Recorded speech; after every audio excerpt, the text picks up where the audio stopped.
when you want a fearful dog to go in and out of doorways, you want to make the doorway as wide open as possible without you in the way. I go out first, allow the dog to exit before I come back and close the door, is because with a fearful dog, if I'm standing here like this, they're not very likely to want to go past me in this small space. So by me going out the door, I allow them a larger space to come out, and then they can go out in the yard, and then I just come back in and shut the door.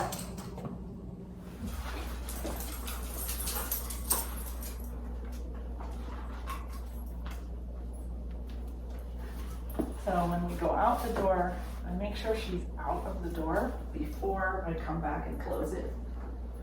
Come on, buddy. See here, I have to step out of the way for him to go out the door.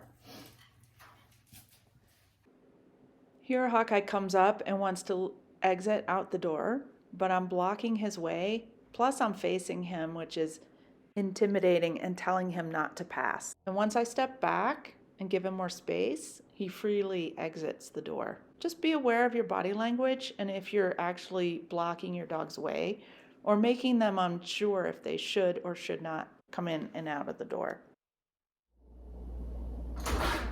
Then coming back in the house, if I stand here and try to get her to come in, she's going to be less willing to come in because I'm blocking the entrance to the house.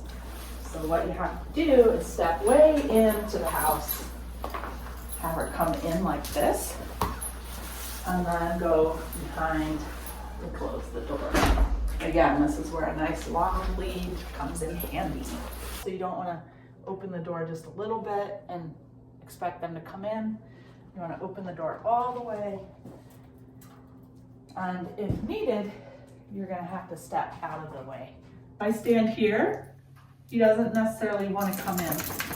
So for Hawkeye, I have to walk this direction and give him a lot of space to come in the door.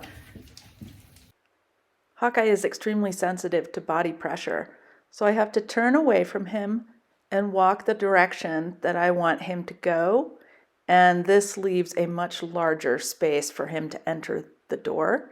And I also use my hand a little bit to motion the direction I want him to go in. Notice at no time do I look at the dogs. This will make them stop and not want to come in. I want to step all the way in, let the dog pass me coming into the house, and then come back and close the door.